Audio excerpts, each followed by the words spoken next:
Selamat malam Bapak Ibu Saudara yang Tuhan kasihi. Kembali bertemu dengan saya untuk bersama-sama bersatu hati dalam doa Selasa 21 Maret 2023. Judul renungan kita malam ini saya beri judul Standar Hidup yang Sempurna. Sebelum kita sama-sama merenungkan firman Tuhan, mari kita berdoa. Bapa yang baik, bukalah hati dan pikiran kami untuk merenungkan firman-Mu malam ini. Amin. Saudara-saudara, bacaan Alkitab kita malam ini diambil dari Kolose 1 ayat 9 sampai ayat yang ke-14. Kolose 1 ayat 9 sampai ayat yang ke-14.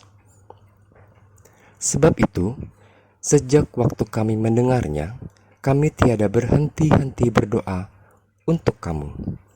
Kami meminta supaya kamu menerima segala hikmat dan pengertian yang benar untuk mengetahui kehendak Tuhan dengan sempurna, sehingga hidupmu layak di hadapannya serta berkenan kepadanya dalam segala hal, dan kamu memberi buah dalam segala pekerjaan yang baik dan bertumbuh dalam pengetahuan yang benar tentang Allah, dan dikuatkan dengan segala kekuatan oleh kuasa kemuliaannya untuk menanggung segala sesuatu dengan tekun dan sabar, dan mengucap syukur dengan sukacita kepada Bapa yang melayakkan kamu untuk mendapat bagian dalam apa yang ditentukan untuk orang-orang kudus di dalam kerajaan terang.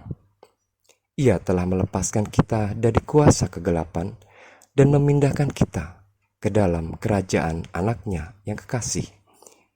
Di dalam Dia kita memiliki penebusan kita, yaitu pengampunan dosa. Demikian firman Tuhan.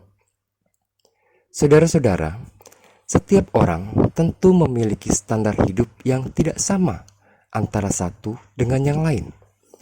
Dalam banyak bidang kehidupan, pun dalam dunia usaha, hal ini pasti ada.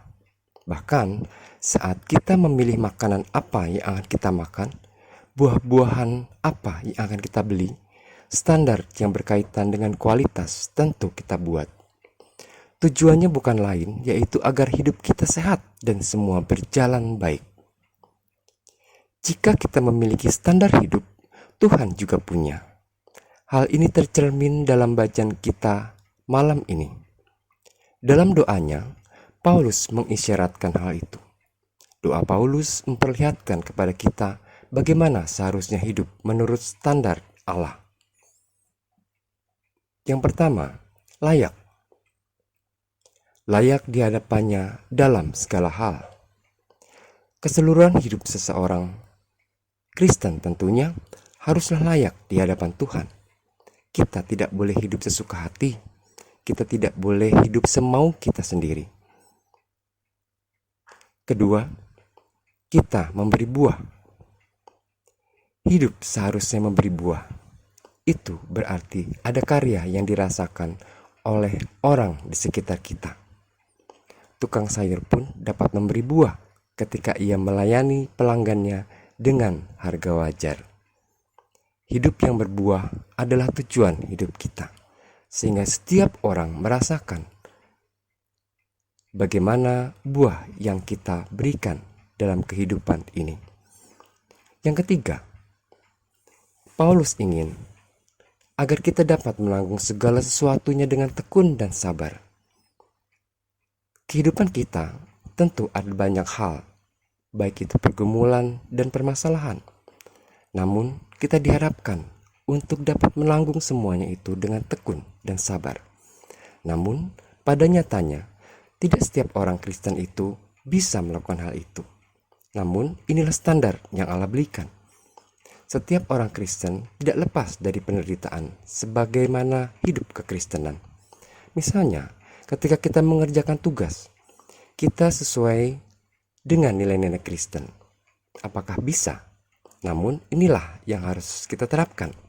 Bisa jadi ada orang yang menganggap kita adalah orang yang sok suci. Namun itulah kenyataan yang harus kita hadapi. Hal keempat adalah mengucap syukur. Hidup kita adalah hidup yang bersyukur karena kita sudah diberikan segala sesuatunya oleh Allah. Namun nyatanya, kebanyakan orang lebih suka mengeluh. Kita suka menggerutu, sedikit-sedikit mengeluh, ini mengeluh, itu mengeluh. Semua hal dikeluhkan. Mulai dari bangun pagi sampai dengan tidur malam, hidup kita tidak lepas dari pada mengeluh. Mulai dari saat kita sakit, istri cerewet misalnya, pekerjaan menumpuk, gaji tidak naik, hingga kinerja pemerintah yang tidak kunjung baik. Kalau memang demikian, apakah kita bisa tetap bersyukur untuk semua hal itu? Bagaimanapun, keluhan tidak akan mengubah apapun. Ucapan syukur mendorong kita melihat sisi positif dan melihat semuanya itu secara wajar. Dan hal keempat, dalam hal ini, kita semua memerlukan hikmat dari Allah. Hikmat akan Allah berikan jika kita memintanya. Oleh sebab itu, mari kita meminta hikmat dari Allah. Tuhan pasti akan menolong kita dan memberikan semuanya itu, sehingga kita dapat hidup layak di hadapan Tuhan. Amin. Mari kita berdoa.